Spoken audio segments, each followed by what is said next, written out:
Hello guys, thanks for joining me again for another video, and we have Cherie to my right. We're going to do another video, kind of talk about our book, the experiences we've had as, got our original video. If you haven't seen our original video, you can check that one. And that was as we were kind of mapping out our book and getting started and seeing the vision and the strategy of how we were going to tackle the book that we wanted to bring out of ourselves. And now we're going to talk about some of our most recent experiences of trying to get that book across the line, some deadlines we put in place, and a few more of our learnings along the way, and also like some of those personal things that we're trying to bring out in the book and how best to do that. So we're going to talk a little bit about that, and so I thought I would just get stuck in and say, Cherie, what was our deadline that we had in place? So, when did we have that podcast interview, by the way? A couple of months ago? Yeah, I think at least 2 months ago now. Okay. Yeah. So 2 months ago, we made a goal to finish it at the end of last year, on the 31st of December. Yes. To have our first draft completed. Yep. And at that time, I was about 60% into completing that first draft. Now, in January, I would say I have not finished the first draft. We won't mark you. But I've definitely made progress, and I'm 80% into finishing the first draft of my book. Awesome. We both have learnt quite a bit about time management. Yes. Having that deadline, and what we ended up, instead of actually saying like, oh, we didn't make it and all that, I definitely have seen it as revealing. Not only is time management something that I really need to work on, but setting a deadline itself has really helped push us to even to make another 20% progress into my book. Yep. And it also revealed to me how much I was able to complete of it in such a short amount of time as well, because I didn't actually tackle the book until a couple of days before the actual deadline. So I was scramming about 2 full days to make 20%, to cover 20% of the first draft of the book. So that really says about how much potential we really do have to complete something. Yes. Yeah. I think that's the whole point of kind of putting those deadlines in place is, and it's the same with targets, in a business, you want to kind of hit those targets and hit those deadlines, and you're not always going to hit them, but it's going to push you. It's the same thing with exercise. I want to try and run 20Ks, and then next week I want to maybe try and run 30Ks. It's just about pushing you to get better and better. And I think it's like goal setting in a way. Exactly. Whether you finish it or not. I also didn't finish my rough draft on the 31st, and I was like you, cramming. But then we're both business owners, so we're trying to tie up the end of the year and get stuck into the start of the new year with our businesses flourishing, with our careers flourishing, and the book at the same time. And just one of those things is a lot to manage on its own. At the end of the day, like, we don't have to write these books. Like, no one else is pressuring us. Like, we don't have like a certain editor or anything like that. No. To set those for us. Because we're self-publishing, yes. Yeah. But for us to actually push ourselves to make it this far, especially for you actually, because you had a really short timeline for yourself to pump out a book. And how many words have you written within less than a year? How many words did you end up writing? Well, it's going up to 120,000. So it's kind of shot. It's blown out. Yeah. But for you to actually see that you can write 120,000 words for a book really says something within a year. And also managing other things in your life. So, I just see it as in like how far we've come to bring our books into like fruition has been pretty impressive. Yeah. And it's important to look at that, because not only to kind of give yourself some sort of satisfaction, pat on the back, because we're always going to be so hard on ourselves, but also to kind of look at that as energy, because you go, all right, I've come this far, there's no reason for me not to keep going. I think it's like with anything in life, you don't want to try 80% and then go, all right, I'll clock off now. It's like, no, you want to keep going through, and seeing what you've done can be that 20% that pushes you over, and you can go, well, I've got it in me. I can really push this, and I thank God that I'm not writing it. I'm able to type it, because my writing is not too pretty. So if I was writing 120,000 words, I'd be reviewing it and going, what on earth was I saying here? What was I? which, we're finding as we're editing as well. Like, I think we've both talked about it. We're finding as we're going through those sections, we're kind of working out, what was I saying there? Or what did I repeat myself? And we're trying to really refine the message, because other things will be going through our mind as we're writing it. Yes. We're experiencing a different sort of thing that week that we wrote that passage. Yeah. So all those elements come into play. Yeah. So what Carl and I found is that because both our books includes so much of our own journey in it, and that it involves a lot of our own emotional the moments that we've captured in our books are quite personal and vulnerable, and we feel something every time that we write it. We've been finding it quite challenging on discerning, like, okay, so how much do I share and how much don't I share, but without holding things back to make sure that others can relate and evoke some feelings with them as well. But also not trying to call out certain people or like kind of get us down too deep in that certain story that we're trying to portray. Not get lost in the stories in the story, like that. I think that's one sort of key, and as you're going along, you're wanting to talk about those emotional things, because they're, I know books that I've read, and books that you've read, and things that you read, and maybe things that you see online that kind of really grab you and gravitate and maybe change your day. Like, sometimes they're brilliant quotes and memes and sort of things, but a lot of times those stories, like think about movies that really kind of pulled you in and took you on an emotional roller coaster and left you with a lesson at the end. That's what we want to kind of create. So in order to do that, we have to pull out those emotional things. And I think that's one thing I didn't realize. And like we said, like maybe if we were doing a 20 steps to grow your business, or 15 recipes for plant-based diets, maybe they might not be as emotionally dense and in need of us to pull out things and clear off things of our life. Those books might be a lot easier and a lot quicker to write compared to when you're writing from yourself. And I think that's something we have to kind of acknowledge, and understand. Yes. And did you have a certain section in the book where you shared some stories that you found it difficult to actually portray, knowing that there will be some members or people in your own, like in your circle that will, get affected? Yes, definitely. I think, that there's a few, there's a few characters, and kind of going so deep into those stories and so deep into the hurt and the kind of infliction, and the drama, because I've had quite a dramatic young life, and I've had quite a few people involved in that drama. Once I was going deep into those characters or those people in my life, I was even looking at, do I switch this to a fiction? Because I'm seriously calling some people out here. I'm seriously, I'm not necessarily painting the prettiest picture of them. And I went, the whole point of this book is that it was deep books, like deep, raw, authentic books, like what I'm trying to write, that really changed my life and affected my life and actually taught me lessons, and I could relate to, and I could actually read without repulsion. Like I could read and actually, consume it and enjoy it, and enjoy the journey of reading it, because I went, this person feels pain, this person feels the feeling of embarrassment and really hates the feeling of neglect and those sorts of things. So there's definitely a few sections in there. Youth has quite a bit of that, with certain family members, and then the family section has quite a bit of that. Heart and Soul has quite a bit of that, but it's not about family. It's more about maybe industries and kind of organizations rather than people. So there's definitely a few topics that you're touching on, and things that today are taboo, or taboo-boo, like kind of, topics that maybe people go, oh, you're going to speak on that. But at the end of the day, we're trying to share a message. So if we kind of, disrespect the message we're trying to share, or if we neglect being authentic, then maybe that's not going to be able to change someone's life or help someone or add value to someone's life.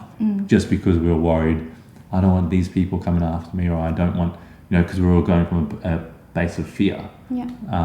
So I think it's still important as I'm writing, like, talking about it, going through the sort of do I do this fiction or non-fiction? I've gone, nah, keep doing this non-fiction. I keep being authentic, but also be careful not to try and come off as you're bashing. You're kind of, all right, you told who this character is in these 3 things. You don't need to say 5 more things about them, even though you have those 5 stories about them. Yeah. It's a tricky thing to manage for sure. But like I said, I think it's just important to be authentic, especially in today's day. People want you to be authentic. We're so sick of, as Kendrick Lamar once said, we're so sick of the Photoshop, or in that song, or we're so sick of fake people, fake news, fake stories. We want real and we want authentic. And people more than ever, I think in 2021 are looking for the truth. Where is the truth? What is the truth? Well, I've been told this, this, and this, but I really don't believe this and this. I believe something over here. But who decides whether that's truth? Is it the person with the prettiest looking camera and image on them, or is it the most authentic person? And so I think it's really important to be authentic in today's day. What do you think? I completely agree with that, and I made sure that when I was writing my book, it came from an authentic place, and I wasn't to blame anyone when writing this book, because a big part of this whole book is, the point of this book is to help women learn more about themselves and develop self-worth and self-love in order to remove themselves from toxic people and toxic relationships. So in my book, it definitely comes from an authentic place, and I was just writing, I'm going to be myself, I'm going to share these stories.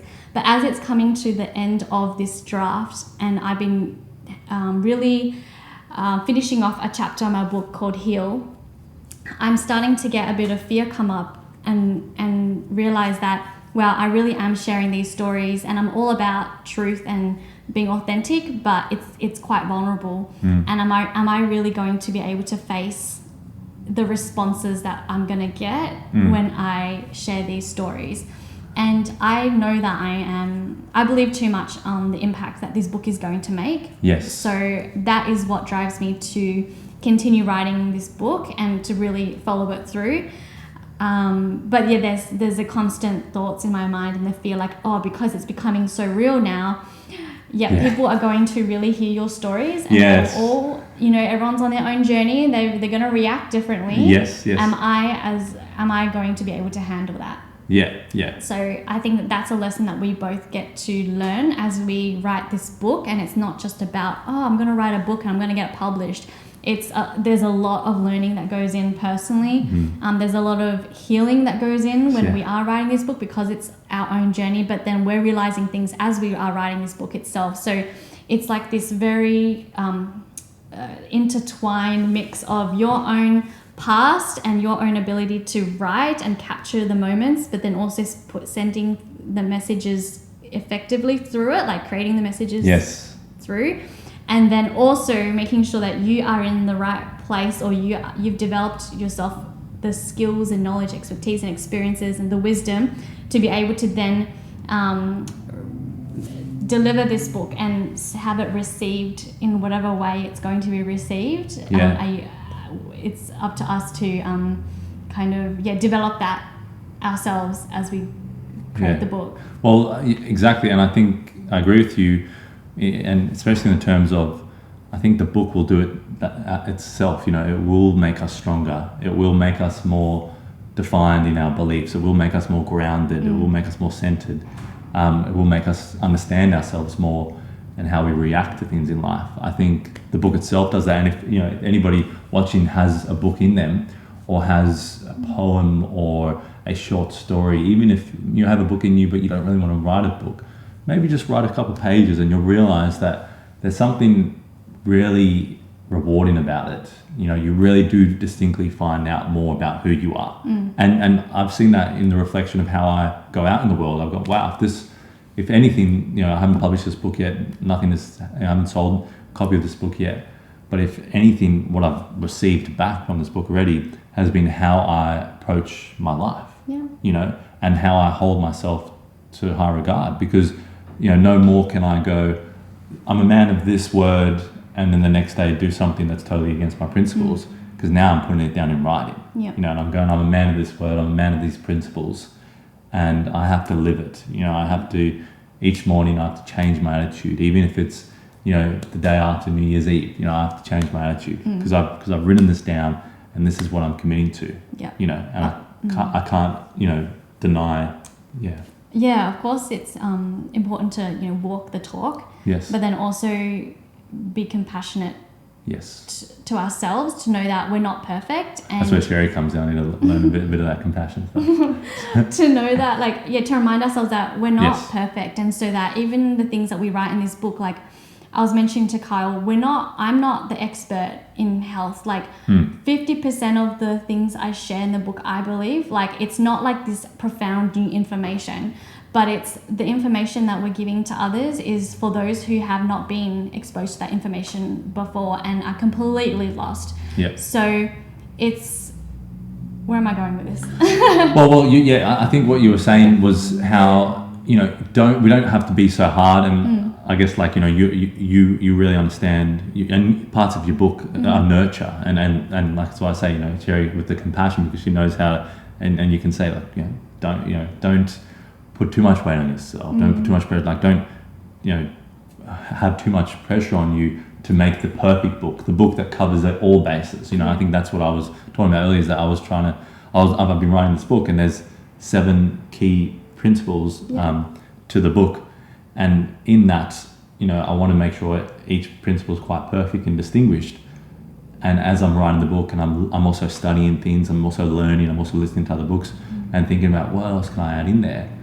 You have to also realize this book isn't supposed to be everything for everyone. And most books, they drive home a few key points with lots of stories. You know, and that's pretty much the most simple way of describing a book is a few key principles and points or lessons with a bunch of stories to back that up and make those lessons kind of stick. Kind of like having a personal trainer, you know, every morning, you know. And so that's what I think, you know, I guess what you're saying about, you know, having some compassion, having some understanding, having some, you know, self-awareness and realization that I don't have to be everything to everyone. I can talk about the experiences that I've had, put that out into the world, edit it, you know, pay close attention, make it as perfect as I can get it, but put that out, and it doesn't have to be the complete book. And we can't, you know, if you're out there, don't go around the world trying to please everybody, because you just won't. You can't. It's not possible. It's not, you know, you can't please everybody. Some people actually don't want to be pleased. So with whatever you're putting out in the world, you know, you're looking for, and that's what we were talking about as well. Who do you write this book for? You know, are you writing this book for those you know, target people, those you know, those avatars that you've set up? Or are you writing this book for yourself? And it was an interesting topic we're talking about, because I think as I, you know, wrote avatars of, you know, people that, how was I when I was 21? You know, I was a bit lost, a bit all over the place, too much partying. And when I was 25, well, how was I then? And at 27, you know, and so you can write these avatars and try and look at, you know, maybe younger, you know, siblings or younger family members or different things, and how would I write the book to them? But I think a great thing that I've learned is that you're writing the book to solve your problems. And it's kind of like you're going through life, we're all going through life, and we all have similar sort of issues and problems. And you're deciding to dedicate a big chunk of time, a big chunk of skill, and debrief, overview, bird's eye view of your whole life, and pull out those principles and lessons and combine those stories and deliver a material that might be able to help someone else's life. I think when you write it from a personal space or a core space, I think it has so much more power to gravitate to so many people, because we feel the same things. We know that we've got more potential. We know that we feel pain, and we feel hurt, and we feel love, and we feel all these different emotions. You know, we know the feeling of what it feels like when someone, you know, betrays us, or when someone is there for us. So I think that's the interesting thing. Who do you write the book for? You know, have you kind of discovered as you're getting to 80% who you're writing the book for? Yeah, like I think initially, I was writing the book for myself, because I didn't even realize I was writing a book in the first place. Yes. But kind of oozing out of you. Yeah. But then down the track, I realized that this could be a great book because it's a process when you're healing. Yes. And it's a process when you're evolving. And then I realized that it's definitely a book and it's a guide. Yes. And like I mentioned in the past podcast, I'm here to be that guide. I'm on the other side of being from a place of like being in a really toxic relationship and having not worked on a lot of my self-worth and self-confidence and self-love and all that, and here to show you that it is so beautiful and amazing being on the other side, to not have those kind of people in your life anymore, and to be exposed to so much more like love from other people and love from the life that you create for yourself. Yes. So not only did I realize that down the track, like when I decided to write the book, that it was going to be for like this, a young girl who really is has fully the lies that we're kind of being told in, the media and society, of thinking that we're only complete if we have like someone else with us, and really unlearning all these things. I want to be able to have this book for women like that, who are really just lost and uncertain and don't feel safe to even be themselves, and putting on all sorts of identities as you do, being taught to kind of do so. And not comfortable in their skin. Exactly. Yeah. And so I began to write for that girl. And as I kept writing, because I kept pulling stories from my own experience, I realized that I was also writing for myself. So there was this mix of, I'm writing for her because I always visualize her. Yeah, that's but awesome. But then I also, it's been quite emotional writing it as well, but then always having this skill, I guess it's a skill to kind of pull myself out of it, knowing that I'm just being taken back to these stories in order to convey it as best as I can, and to be able to provide that message that comes through from that experience to help other people. And then so for it to also help me heal that part of me, but then also to make sure that I'm helping the other person as well who's reading my book. 100%. And that comes back to the purpose of the whole book, and I think if anything, you look at it and you go, wow, I've collated all this stuff, I've organized it, and I've got a good life manual, or I've got a good guide, that is suitable for me, and it's covering these points. And that's where a reader can pick up your book and pick up my book and work out which one, and pick up another book and go, in the self-help memoir section, and go, well, which one do I align with? Which one am I working on right now? What do I need more in my life of? And that's the potential. Because both of our books are quite holistic, and there's so much information that we can include in it, including as we go on along our own lives and starting to realize and gain all these other lessons and realizations itself.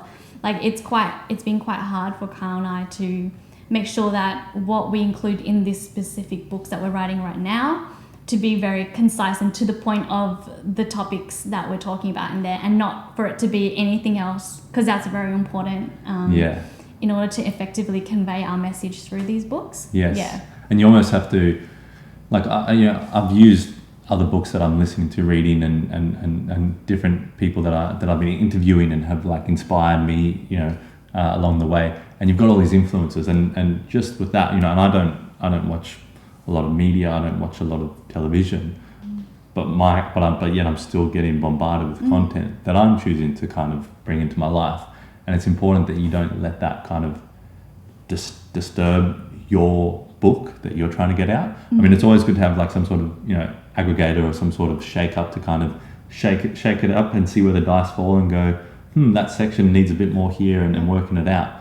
But you don't want to kind of be too influenced that you don't end up finishing a book because you just got more and more influences, more content to kind of pump into it. And we live in such a content heavy world. And I think if anything, the book is a nice way of just sitting down quietly, focusing on one task for a chunk of time, And, we were both talking about the time, because, we've heard, I heard of someone, creating a book in a day, someone doing a small book in a couple of hours, people doing books in 2 weeks, stuff like that. And just kind of, and this is the thing about advice, you hear these things and you go, okay, is what I'm doing right? It always comes back to that, okay, here's this advice. Oh, I must be doing something wrong. Is what I'm doing right here? And I think when when you have someone like we've had accountability buddies, we can kind of chat and go, all right, well, think about it. This book, we're pulling out things from ourselves. So it's kind of like a healing journey where we're clearing off, these emotional experiences, and we're trying to pull out these things. But not only that, combine it with life lessons, principles, strategies that people can use to empower their lives. Yeah. So it's a journey more than a five quick steps. Yeah. There's in my book there is definitely a combination of reflection for the reader, and to make sure that it's not just about me and my healing journey, but to really provide them with the strategies to develop themselves more and love themselves more and understand more about their body. And so there will be quite a bit of reflection in my book, but it's not to tell them what to do, and it's to help them listen to themselves more. Yes. Yeah. Yeah, definitely. And get the lessons and the truths and the experiences from themselves. Yeah. Because then it's so much more true. Yep. For them. Yeah. Yeah. And life changing. Yeah. Yeah. Awesome. So what are your visions for 2021 when it comes to this book? Well, I guess like we've spoken about is, I really wanted to publish, really keen to publish it on the 5th of February. Okay.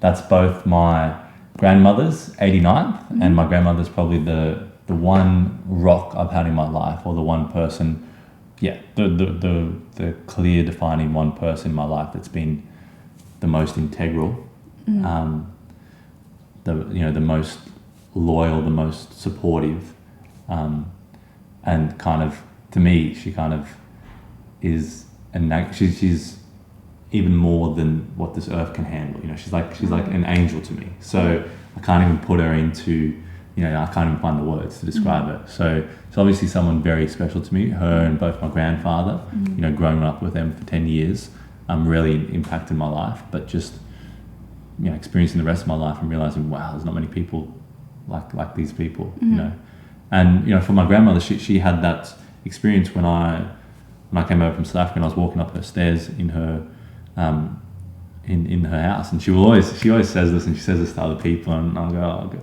she says it to like other family members and friends over the years, and she said the story that I was climbing up the stairs and she looked at me and she had this overwhelming feeling in her body and like this communication from God that she was going to be really important in my life, and she saw this like face of this kid who just left his family that he was really close to in South Africa, a couple of years old, walking around and seeing all these foreign Australians, and she just said this lost look in his eyes, and she's just overwhelming feeling that she's going to be important in my life. So I really wanted to publish the book on the 5th of February because we share the same birthday, which is quite cool, So and I wanted to publish it maybe before I'm 28, because I thought that's a pretty good goal, trying to get this memoir, the self-help memoir out, as a 27-year-old, and publish it on the same date, as my grandmother, 89, not quite 90, but 89, still that number, still something to complete, and that's this book. This book is still something to complete in your life. It's a motivation, it's an inspiration.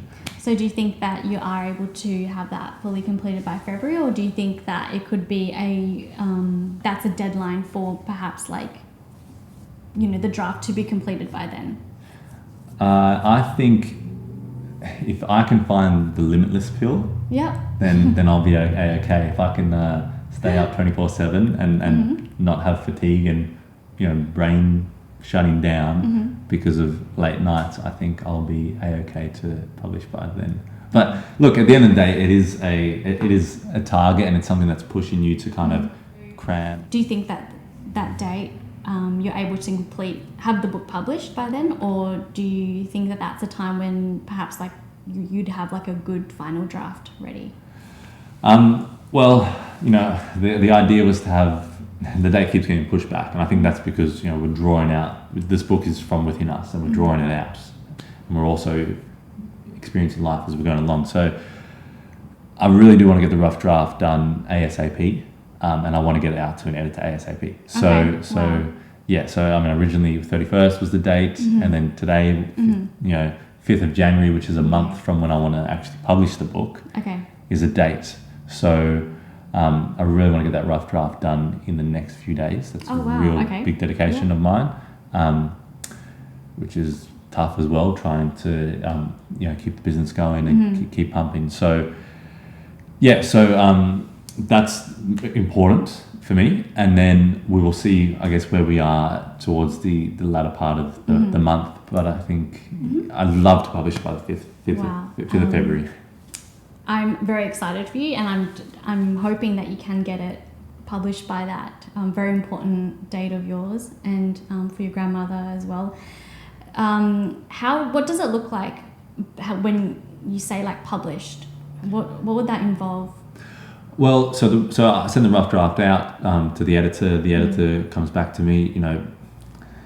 If I've been in communication with the editors and set them up, and they've got the availability, hopefully that's say a couple week turnaround. And then while the book is out with the editor, given in mind this book is the words are around 100,000 words. It could take a bit longer, but while that book is out there with the editor, I would be getting all the publication ready. So be getting the design ready, getting all that sort of stuff, making sure I know the cover size, the format of the book, and the marketing side of it. That's probably going to be the most important thing. Creating a launch team that I can launch the book with. So making sure that everyone has read at least the rough draft, so maybe that's 5 close people, 10 close people.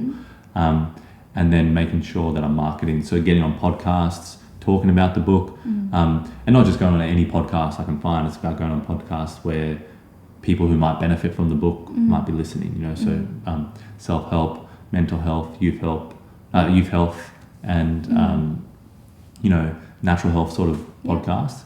And then organising everything else, like in terms of I'm not sure about the Audible or the audio part of it just yet. But just organising everything on Amazon, getting everything ready, making sure people can order the book, and then it can be printed and sent to them, or it can be turned around pretty quickly. So all the first step would be rough draft, bang, editor. Then it would be organising the marketing, which I've already started doing at the end of last year, is trying to set up some podcasts. A lot of times you'll find if you're not an A-lister, you have to usually do like a 30-minute conversation to make sure that everything's synergizes before you get on that person's podcast. So now I'm going through some of those interviews, and then hopefully I'll be doing some more podcasts. Lovely. And then sending that rough draft out to those lovely people that will hopefully read it and kind of keep it on them. Sending some synopsis out to maybe, like, I've got a local council that I'm going to send it out to, so that when I launch the book, I can launch it here and have like maybe a public sort of launch.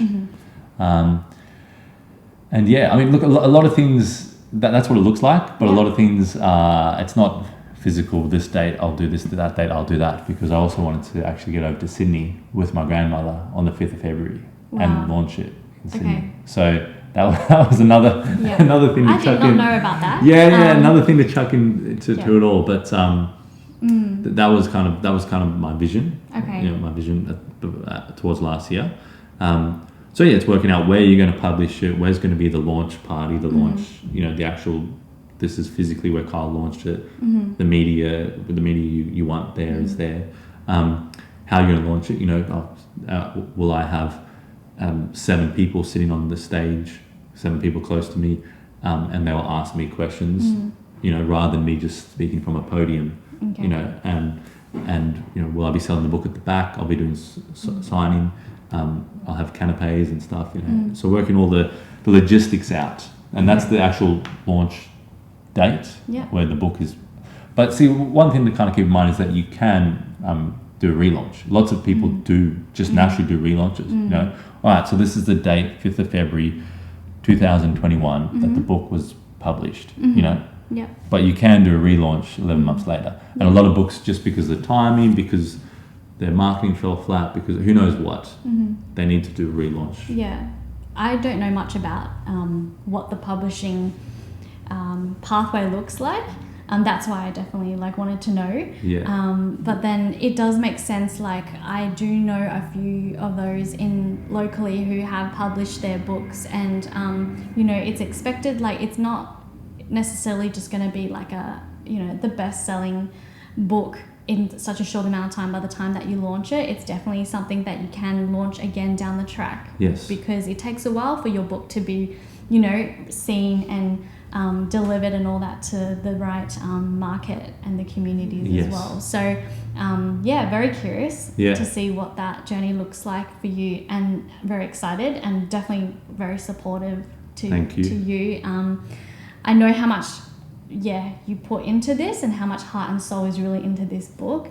So I want to make sure just that, it is very well delivered, and to know that you can take the time Yes. to do this, like as in to just not put so much pressure on yourself, Yeah. which we often do all the time. Yeah, exactly. It's easier said than kind of done. And like, you're talking about time management, like I look at that kind of string of words and just like kind of laugh, because I'm like, look, it's just time utilization, you know, time, how am I going to utilize the time? Because trying to manage it, like, you know, I think we both talked about, we've bought so many KKK, you know, planners, we've got so many organized everything, but that's just not how life goes. You know, you'll get a client call you up all of a sudden, I need this done in 2 days. You'll get, you know, different sort of things happening. And it's really just utilizing what time you can. Yeah. And I think what I'm finding is, you know, sometimes I'm getting inspirations at all sorts of hours. But when I brought back my routine and I went for a jog every morning, that's when the book naturally started coming out. Yeah. You know, and so getting back in that routine so that I can have mornings, keep running, you know, some sort of control over it as this thing's oozing out of you. You know. But what about you? When's your date, rough draft completion and publish date? Yeah, so I would like to have the first draft completed by the end of January, just because I really want to go through each chapter, and I have 7 chapters, just like Kyle, in our books, and I really want to make sure that it's written well for a first draft to my standard, and not do it from a place of like, I don't want to rush this process, but I know I have a deadline to meet. And by the end of January, that is realistic. I even actually said that mid-January would be better, to really just push me to do it. But if anything, it would be by the end of January, it has to be complete, like the first draft, like no excuses there. And so after that, I really don't know what goes on from that, where I will just be contacting those who have published a book that I know of in Perth, and then seeing what that process looks like, and, you know, getting tips from Kyle as well. So it's I'll see what goes on from then, and then by towards the end of the year, it's by then, I think, when I become more familiar with the process, then it's when I would be probably having like, you know, knowing that I can have a physical copy of the book in my hand. I'll be happy with that. And then throughout the year of 2021, I'll just be sharing more about it. Something that, I'm a bit, still a bit hesitant and I have a bit of fear around, because once again, as this book becomes more real, I'm going to be, you know, getting a lot of different opinions. So it's really sharing more about my book in 2021 and bringing people along the journey of developing this book. Yeah, that's awesome. And I mean, to kind of, well, not to coach or counsel or anything, but 2 things I would just say to that is, you know, as long as you stay strong, and as long as not just you, I'm not talking to you, as long as we stay strong in the principal reasons why we're doing this book, then we can become, and we can kind of foster an unshakable determination that, you know, when people kind of say and talk, and you're just, you know, like I told you, I already had some people, you know, someone who's quite a bit older than me, you know, who's been writing the book on and off for 4 years, you know, saying to me, you know, you're writing a book, aren't you a bit young to write a book, you know? And I you know, accepted and was so thankful for that challenge, because I went, great, this is my first objection. Let's see how I handle it, you know. And I just went, look, I'm talking from this age group, you know, we're talking from people that are 27 years old, still involved in that youth part of their life, you know, still at that, we're not talking 60 years and kind of telling people what they need to be, Yeah. you know, looking for as they analyze their life and try and improve their life. So, yeah, I think holding strong to your purposes is like gonna help as you go along. And also, you're so true, like what you said about the kind of worth, like the self-worth, like, you know, as you're going along and wanting to market it, you know, we've talked about, you want to get that rough draft done, because when you get that rough draft done, you go, cool, I've got something here. I'm pretty proud of it. You know, I'm pretty stoked with it. This can, you know, change lives, save lives, help people, inspire people, make people critically think, challenge people. I've got this thing here. Great. Now I can go out and market it, you know, and that's the whole point of the, I guess, getting to the rough draft stage. It's kind of like feeling comfortable and feeling worthy. And that's something, that you do kind of as you're going through the book, as you're writing, as you're editing it. Maybe you go through little, you know, I'm not sure, you know, am I a writer? And then you go up and you go, this is great. And then you go, oh, geez, you know, what people might say about this. And it's that self-worth thing is a big part of it. Hey, I really like your little mini coaching reminder session, like just then, about as long as we stay strong in why we did it, like why we wrote this book. And it really just wasn't just for us, it was about to help other people. And we know that it is going to help. Your book is going to help people, and my book is going to help people as well. And because we believe that so strongly, you know, when we do come across any kind of objection, it's to know that, okay, it doesn't need to serve those kind of people that don't resonate with that message right now. But it's going to help a whole bunch of other people, and that's the people that we want to reach out to. So that's what keeps me kind of, you know, keeps me going through making progress in the book. But then also a big part of it is to know that we don't have to place our identity on the book, or even our worth, or even our worth on this book. Like, for me, it's an experience, like it's my creation, and even though it's very, very personal, even the experiences I've gone through, like, they don't define me. So if I keep coming back to that principle, like, because it doesn't define me, it was just an experience, and I've taken a lot out of it. I've grown from it, and I'm a different person from it. So it's like, whatever the response is with this book, be it if it becomes successful or not, I've let it out.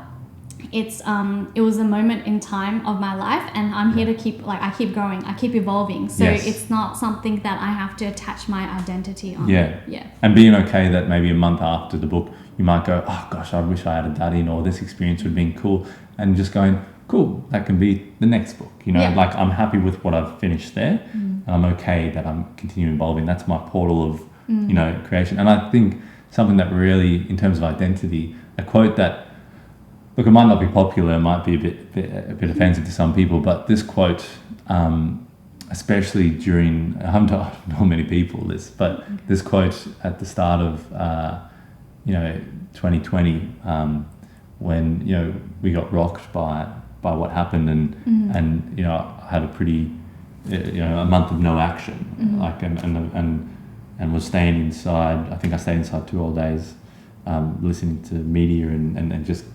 And I'm not an anxious person generally. I'm not a depressed person generally. Like, you know, you obviously have bouts of anxiety and little moments of depression and different sort of feelings you're going along in your life as you experience different things. But just those 2 days of just listening to nonstop media about what was going on in the world, I just like went into this kind of, you know, hole, and I was like, why am I, like, every movement I'm anxious? And I came across this quote.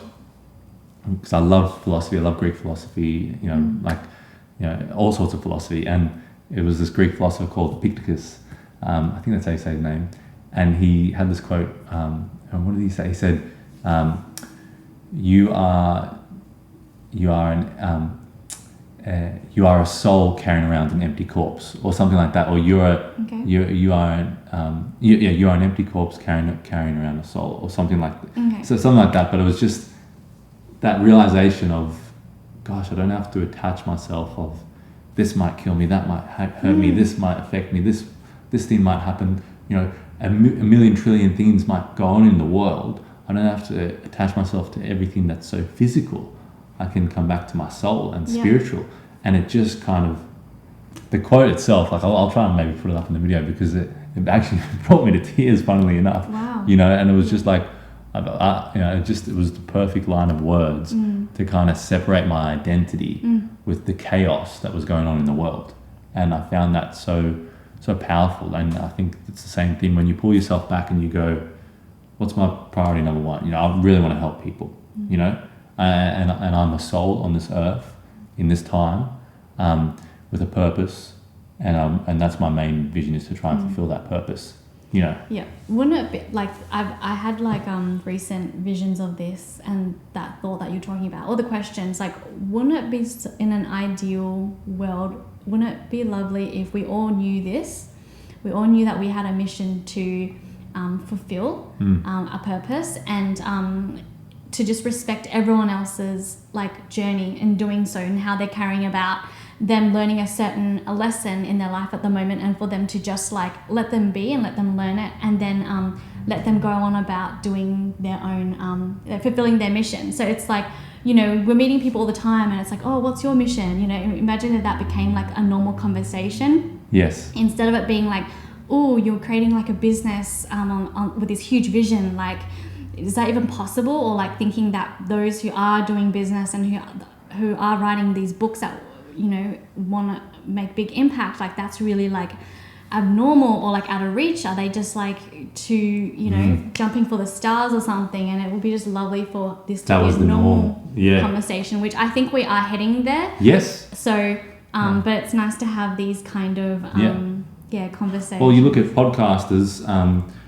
Last year, 2019, there were 850,000 registered podcasts around the world, and then I think towards the end of 2020, there were 1.6 or 1.5 million podcasters. Yep. So people were going out and going, I got made redundant from my job. You know, or this happened to me. I'm going to go out and I'm passionate about this, and I want to breathe this purpose into the world and see what I can do. And I think, I don't know if it's because I've gotten more involved in that network of people, or that network of people has grown, but I can definitely see that I've had a lot more engagement with people that are like, you know, changing their lives or changing direction, or really pushing to get their message out of hope and love, and you know, and I think it's so important because there's so many different messages, and they come down to similar sort of basic things that humans, you know, that humans require. Yeah.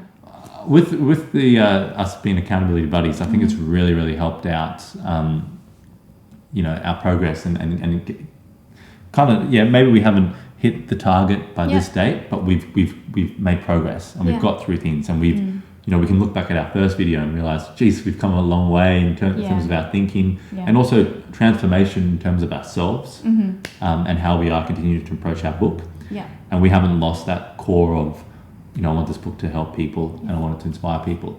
So I deciding, I haven't let Cherie know yet, but I thought we should put some accountability targets in place. Okay. Visually for the world to see, making it even more of a reality. What did you say? Like as in announcing it to others. Just now, just saying okay. So Kyle, you can say to me like, you know, Kyle, when are you gonna, you know, put your rough draft together? Okay. So Kyle, when are you going to send that rough draft, like the draft, to your editor? Maybe this wasn't a good idea. I'm going to send the rough draft to the editor, Kyle, by no later than the 7th of this month. Wow. Wow. Okay. Okay, and do you want me to ask you when you're going to get your rough draft done? Yes, please. Okay. Oh, Cherie, my accountability buddy, my accountability sister, when are you going to get that rough draft completed? I said in the podcast earlier that I wanted to get done by the 31st of January. Yes. But I feel like yes, I could actually achieve that. But I want to push myself, because I do find that I work better when there's more pressure, and I don't want to keep dragging this out. So it will be mid-January. So what is that date? Like the 16th of January. Let's just put that. The 16th of January. Yes. I'll have the whole first draft ready by then. Okay. We'll see how we go then. There we go. That's 2 good challenges. Yeah. Cool. Yeah. Oh gosh. Yeah. Okay. That's funny. Yeah. All right, I need to go and get to the book. Let's go. Let's get started. Yeah. Awesome. All right. Well, thanks, guys. Really appreciate having you along. And we're going to update you as we go along. I mean, we're going to do a couple more videos. Yep. You know, we might, I think some people have left us comments, let us know that it's been interesting to see the inside of the book or what goes through the thought process as we're doing it. So we might do one when we've got the rough draft, maybe a short snippet video, and then we might do another one down the track. As we keep going along with these learnings. I just think they're pretty valuable for ourselves and for other people to kind of get some value out of it. Maybe some entertainment. Yeah. Yeah. And some accountability tips. Yes. Yeah, exactly. We're learning along the way. And the good thing is we're learning, but we're not just saying, all right, these are things that I learned. Let me teach you. And then let me go back to my routine. It's like we're learning and then we're applying it. We're like you said, we went right up into December. You were like cramming, trying to do it. I know I was up last night trying to cram the rough draft for this date. So we're actually trying to apply those accountability and those strategies that we think might work. Yeah. Cool. Awesome. Thank you. Thanks, guys, and we'll see you in the next one. And have a beautiful day, and we'll catch you later. Bye. Bye.